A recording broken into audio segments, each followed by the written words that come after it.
My hardcore Ironman is speedrunning one of the best Ironman weapons of all time, the sunspear, by completing the vampire questline. Last episode we set ourselves up to be able to hit the combat requirements, and today we're tackling one of the steepest requirements for an Ironman, 80 Herblore. There's plenty of other requirements we need to tackle along the way, so let's waste no time as we pick up from the last time hitting 65 attack and strength. This will be important later on. The first requirement to cover is one of the simplest, 75 fletching, and we're getting this by using arrows, starting off with mithril arrows and then broad arrows. Darts are more time efficient if you're smithing your own fletching supplies, but the higher level needed for mithril darts would have meant we wouldn't have been able to use them here. And with our fletching leveled, we can now make the mahogany log box, starting our woodcutting grind.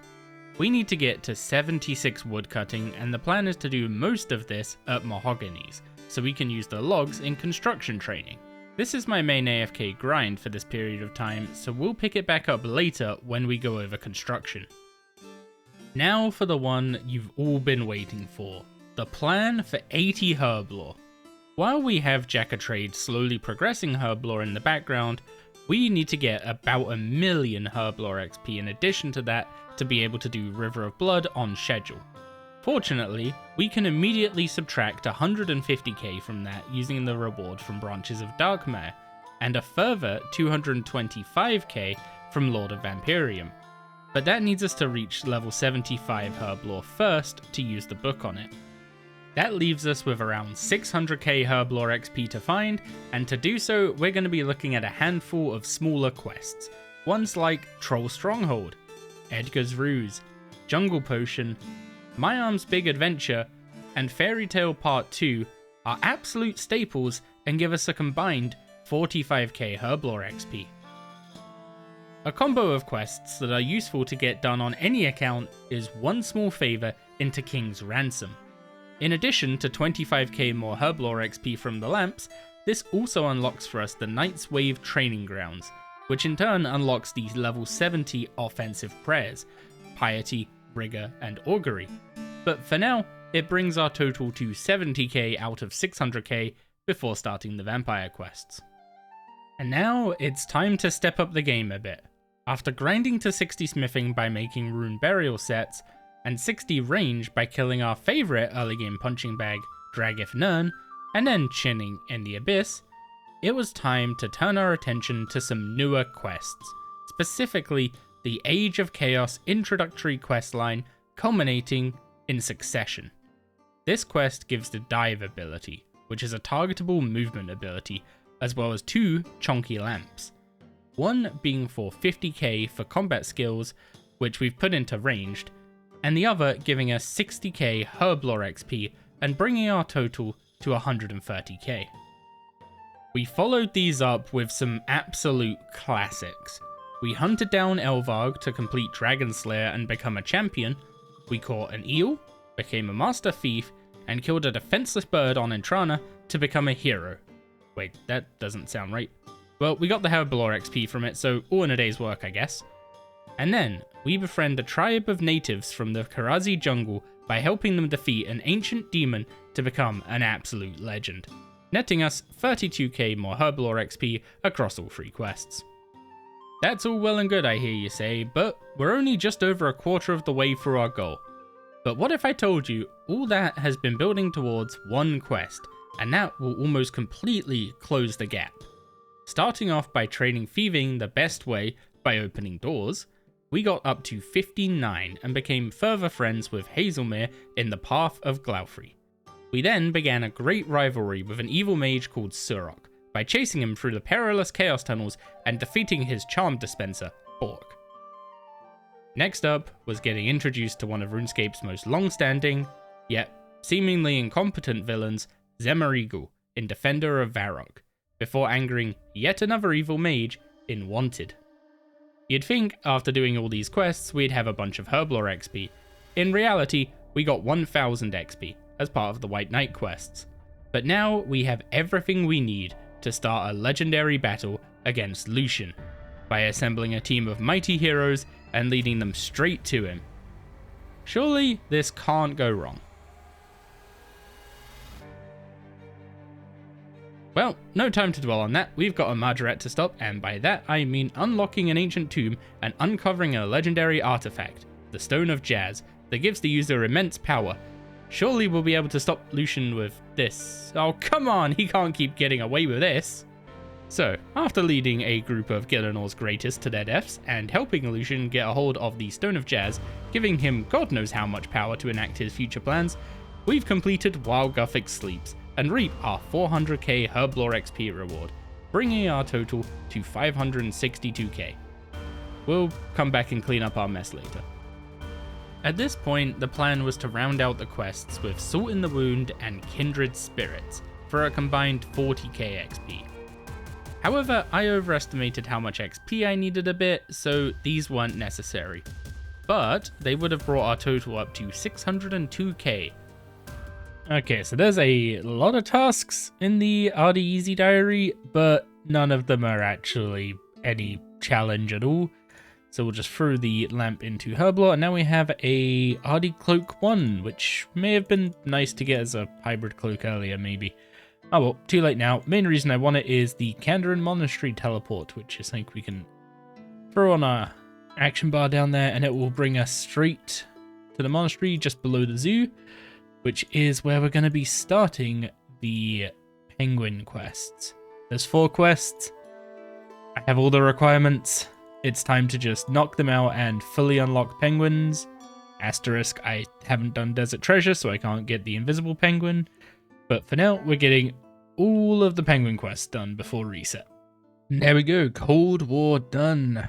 1 out of 4, free to go.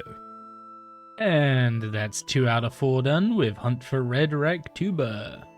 And that's 3 out of 4. However, this one unfortunately needs us to do Desert Treasure as well to get the Ring of Visibility before we can search for this penguin. So since I've got time, I probably will do that this week. And that is 4 for 4 completed with Back to the Freezer, where we failed to stop the desert starting to freeze over, but it turns out the device they were using to freeze it was too weak to do anything anyway, so yeah, job done.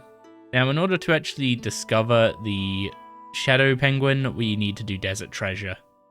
And we got plenty of time this week, so let's get that knocked down next.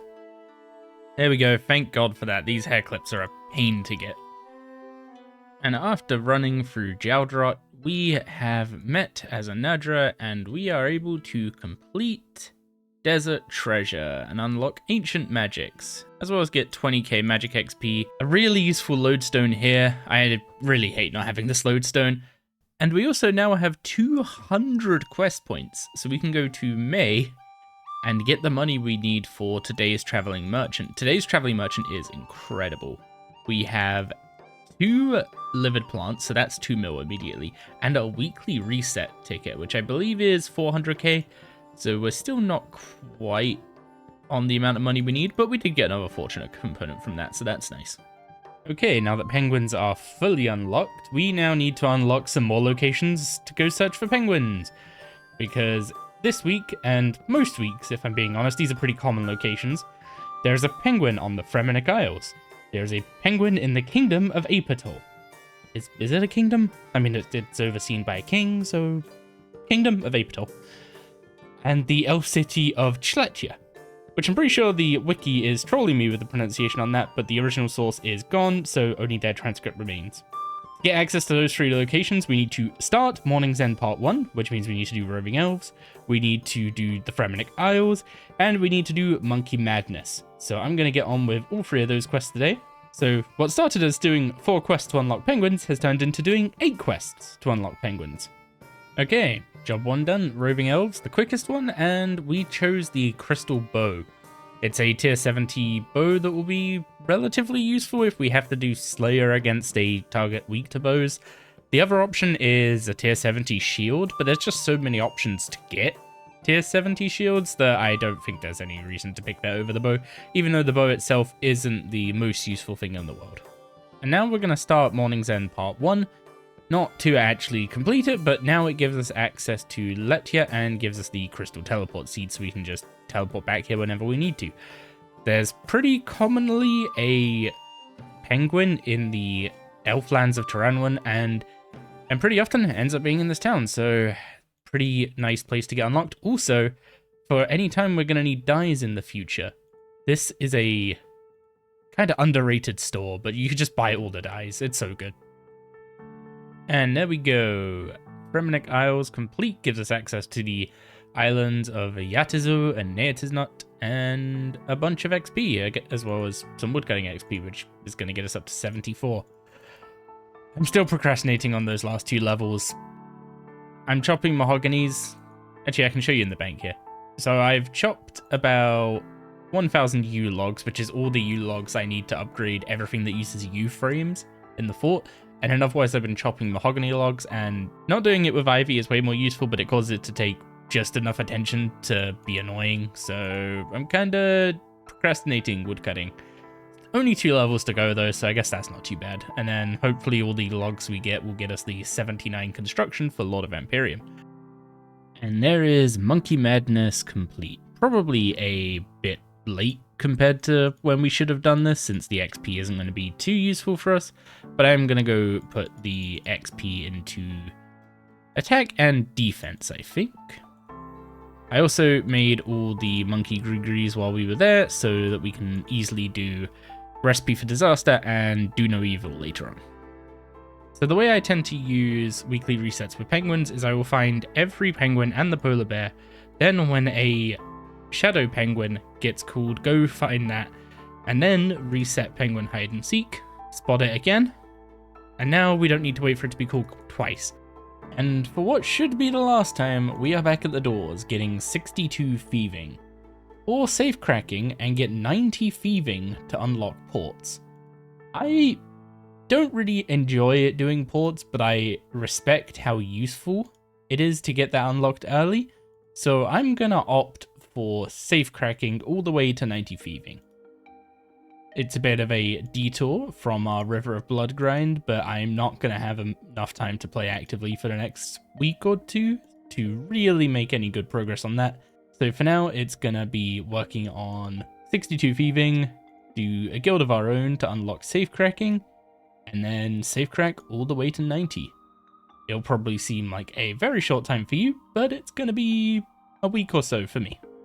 And there is Guild of Our Own complete, which means we can now do safe cracking, which is such good XP, so good AFK, and it's going to make us a bunch of money, as well as get us ports unlocked when we get up to 90.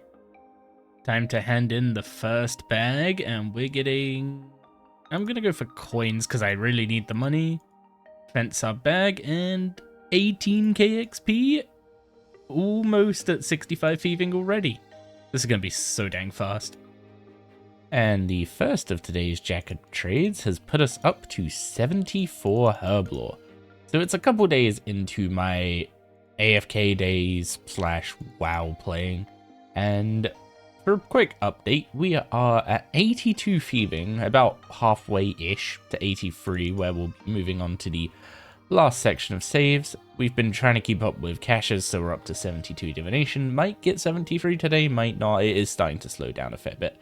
But the main thing I'm keeping up with is Jack of Trades and Herblore, because that's just so busted. And also, end of the month is coming up, so we're going to be throwing Troll Invasion in this. At some point, I'm going to be doing 2 penguin runs. We are going to have so much Herblore XP lined up for when we get back to the grind. Okay, handing in these items should get us to... Oh, we're so dang close. And there it is. I'd say after a long grind, but honestly, it's just not. To give context, today is Saturday and I started safe cracking on Wednesday. So 90 thieving is easily the best 90 to go for if you want to unlock ports early. Maybe I should have done this earlier, because it actually gives you a bunch of cash. Like, as you can see, we're nearly up to 4 mil, and I've been buying my broad arrowheads each day. I've been buying stuff from the merchant. Admittedly, there's not been much good in the merchant the past few days. That's picking up again this weekend. But otherwise, let's go take a look at what 90 thieving has unlocked us. So, with your first 90 in a select number of skills, you get access to the player-owned ports tutorial. So we're going to run through this now, and then we can go over what ports is going to be able to offer us in the future. There we go, there's the tutorial complete. We've got our first 2 ships unlocked. And the TLDR of ports is that it's a resource management idle game, within a game. Basically, you send out ships on voyages, they bring back resources after a certain number of minutes, it starts out as. Eventually, it climbs up to hours and whole days. The end game of this is us getting up to higher tier regions to get better port resources and these trade goods. Stuff like ancient bones, plate, spices, lacquer, etc.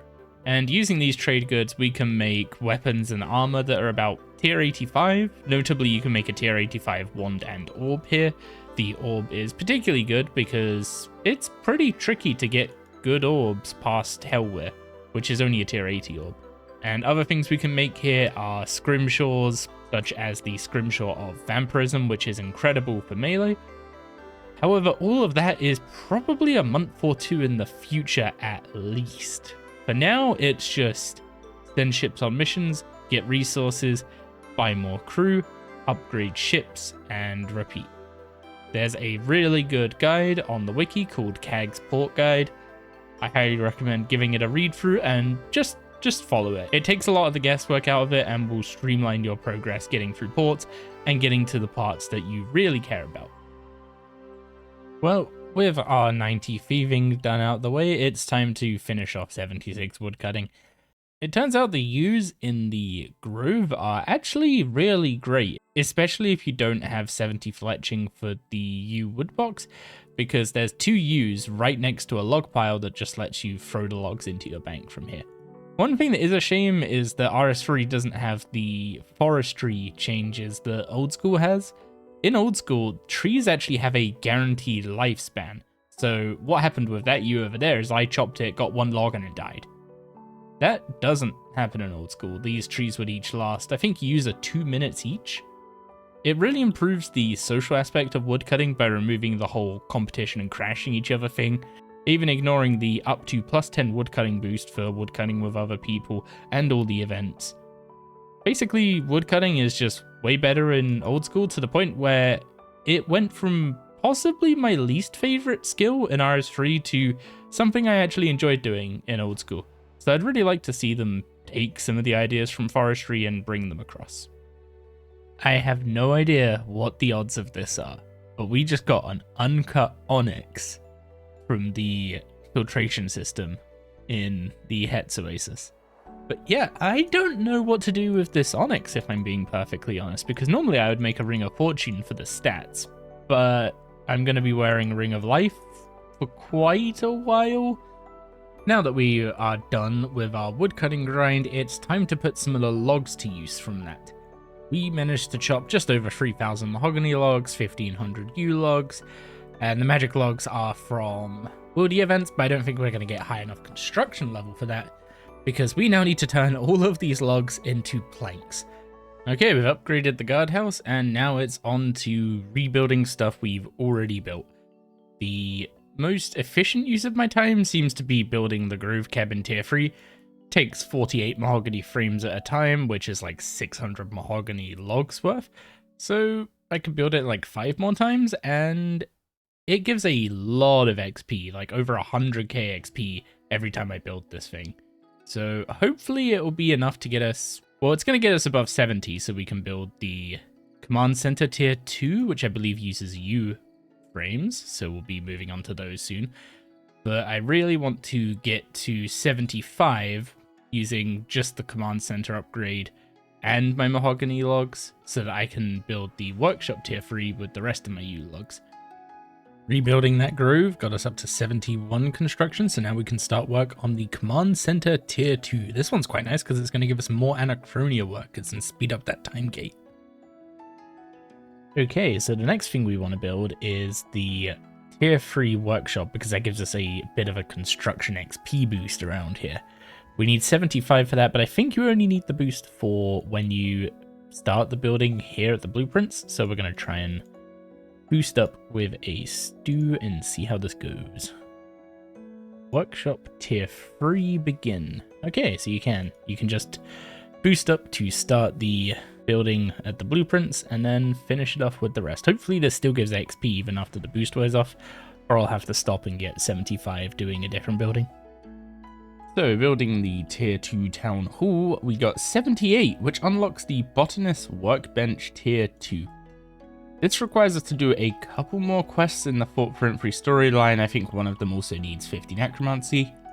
Okay, I want to build up the Ranger workroom, so let's get on with Dead and Buried. There we go, Dead and Buried complete. We get some pretty small XP, but we'll throw in Herblore anyway.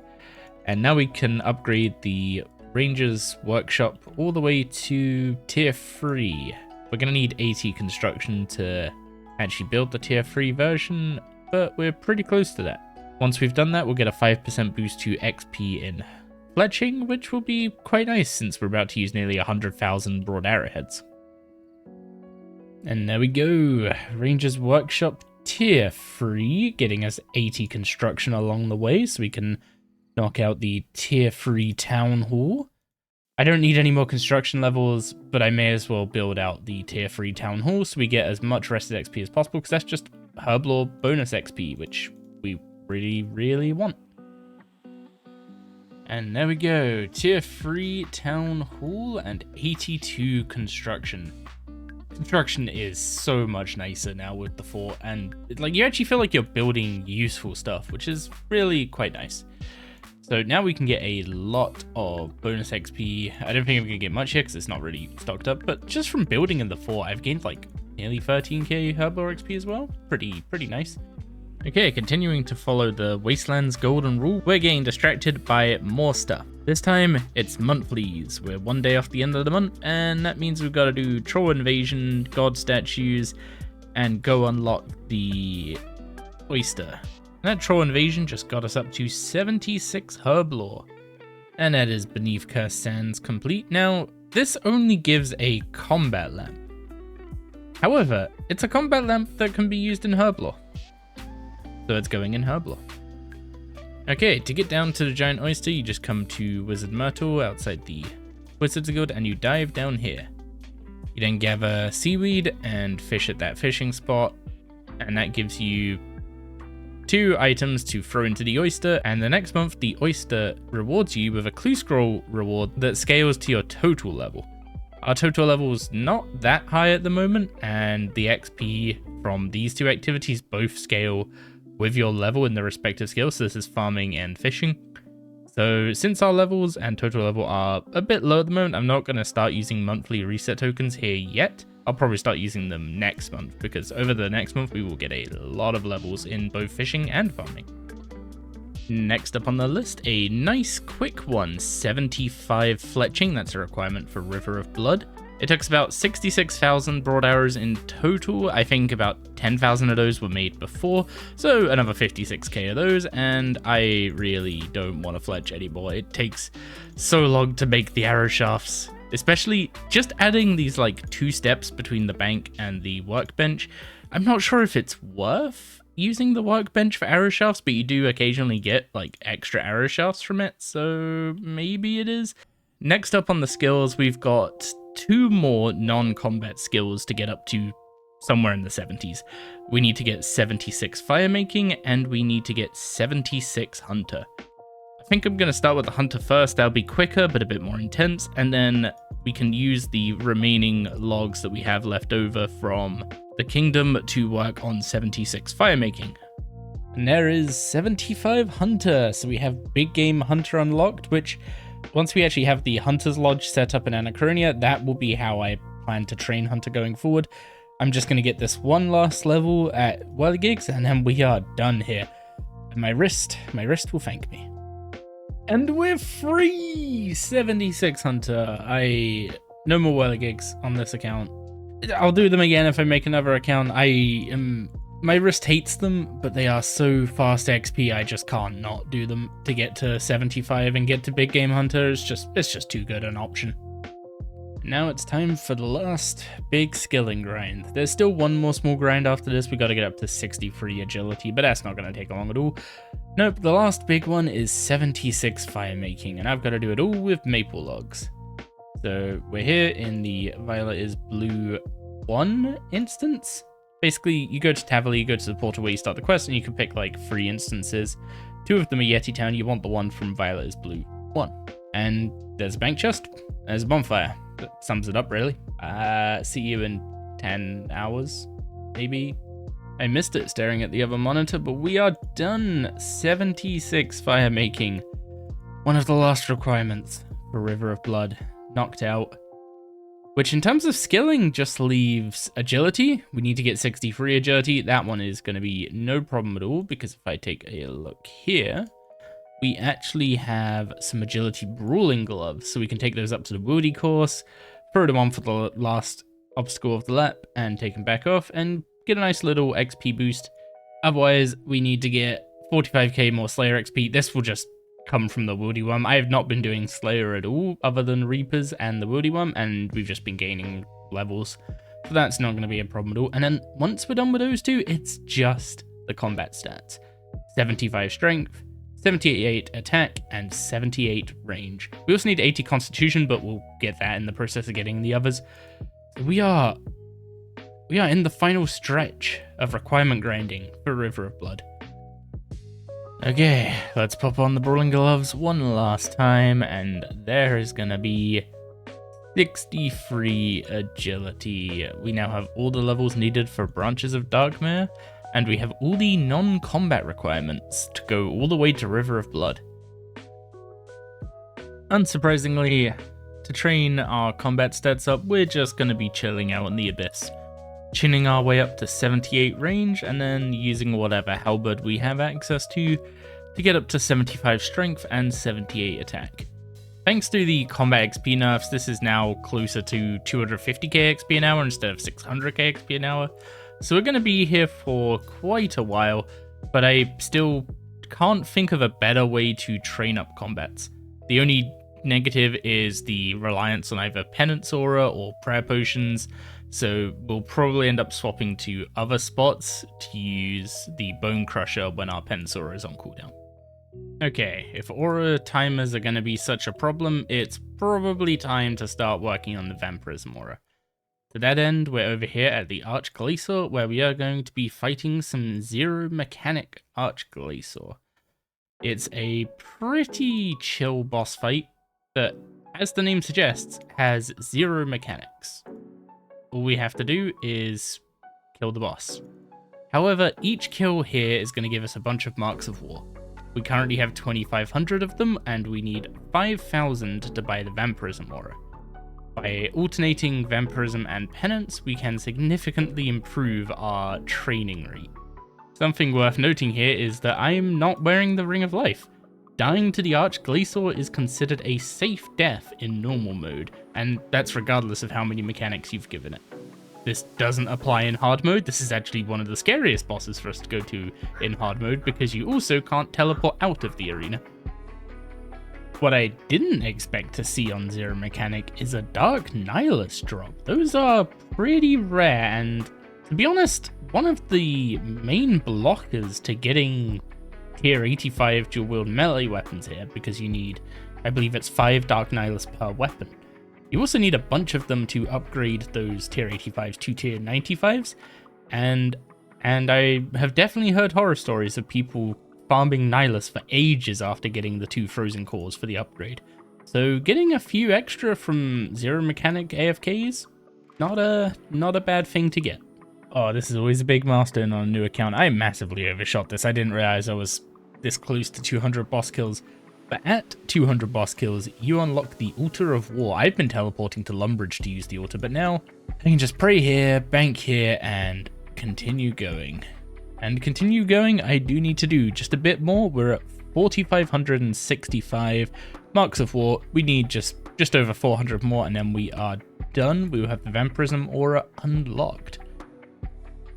And there it is, our 103rd Archglacior kill, and now we have 5,000 marks of war, and we can head off and pick up one of the best auras in the game. We are going to use this so much.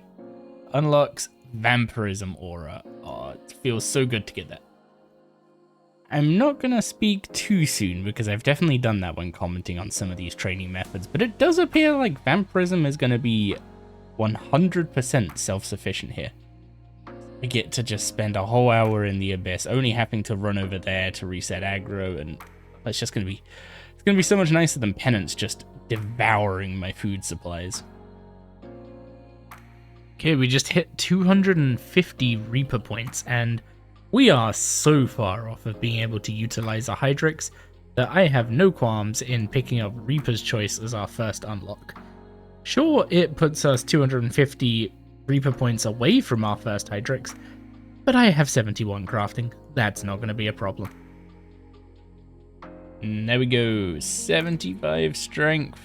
That is all our levels for Lord of Vampirism, and we are one range level off of being able to do River of Blood and 3 Herblore levels, but we're going to get those from Lord of Vampirism, I'm pretty sure. And Branches of Darkmare, the 2 quests we're going to be doing today. But now let's quickly swap over to our ranged gear. This looks perfectly fine. Grab some more food and head back to the Abyss. Try and get as much XP as we can in the last 10 minutes of Vampirism, and then maybe finish it off with this Reaper Archglacier. Okay, we've got all the combat stats for River of Blood. Now let's take a look at what our training has gotten us. From the Abyss, we're sitting on about 16,000 ashes, which, if we were going to go sell these in the live game, would be a ridiculous amount of money. We also have nearly 1,000 abyssal charms. This kind of sums up how much food I was using there when I was trying to do this with Penance, but hopefully these will be useful for summoning training in the future, although I doubt I'm going to get through 900 abyssal titan pouches.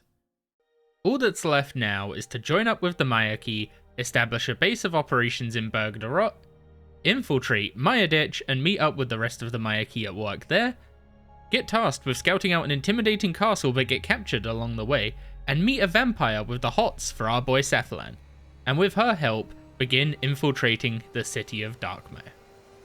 I'm not going to go over the lore that's uncovered past infiltrating the city of Darkmire, because if you haven't done it by this point, then I really suggest getting it from a source that can do it a bit more justice than I can. Instead, I'm going to focus on the 4 main combat encounters across Branches of Darkmire, Lord of Vampirism, and River of Blood. The first major encounter is against Vanstrom Klaus, and this fight can be especially spooky as you need your health to be brought below the trigger for a Ring of Life without one equipped in your order to progress, and it is not a safe death. For the fight, you want to pray against magic and run away when he tries to melee you. Otherwise, there are 4 special attacks with simple counters. The first of these is Stare into the Darkness, which you simply counter by running and facing away from Vanstrom. The next special attack is Let the Blood Consume You, which simply spawns a pool of blood under you. Move away from it and keep your health high. An easy one is Come Fiends and Aid Your Master. This simply summons 2 weak adds that you want to kill. And finally, there's Blood Bombardment. Vanstrom jumps into the air and spams blood pools at you. Just keep moving and don't retread your steps. When Vanstrom is low on health, he will turn into a vapor cloud. This is when you want to use your holy water and lure the cloud into it. Once Vanstrom has been defeated, he will explode, bringing you to critical life points, but this part of the quest can't kill you as you are rescued by Vanescula. Overall, an easy encounter due to poor scaling, making the fight very short, but one with a couple of gotchas to be wary of. Next up is the fight against Lord Draken. This one is a safe death, and you are given plenty of food between each stage of the fight. And each stage is just a rough variant of dodging pools on the ground, using freedom when you get stunned, kiting Draken around the room to minimize how many melees you take, and doubly so when he turns into a mist cloud. This fight used to be quite challenging, and I'm not sure if getting a food refill every phase has always been the case, but this time around I found the fight quite a bit easier than I remember it being. So I don't really have too much to say about it. The third main encounter is the first fight against Vanescula's forces in the River of Blood quest. This one has you fighting a Weird, which is a super beefed up Vaya. This is not a safe death, and you have a pretty small area to fight this guy in, combined with some pretty high hitting special attacks. First off is the sonic attack, where it will do a 2-tile AoE around it. You just want to step back a few tiles. It looks like there's plenty of room behind you, but there is an invisible wall, so don't get trapped against that. And the other attack is simply a pool of blood under you that you just move off of. The mechanics are very simple, but they do hit very hard, so do be careful. And now for the final fight against Sapphilan, who happens to be the weird from earlier. Now, before I started the vampire quests, me and my clan actually saw another hardcore die in a fight against Sapphilan. This fight is supposed to be a safe death, however, when you fight the weird earlier, it's not called Sapphilan and the game doesn't tell you that you're fighting Sapphilan. So it would be very weird for the death message to reveal that. Which is why going into this, I was a bit spooked because I didn't really want to die here and lose a life to a supposedly safe fight. So let's see how that went. It's also worth noting for this fight that you can't teleport out of here because you're not allowed to teleport out of Castle Draken. So I was a bit spooked when I got very low on health in a fight that I wasn't 100% sure was a safe death anymore.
So to this day, I still have no idea whether or not that first death was to Sapphilan or the weird earlier in the quest.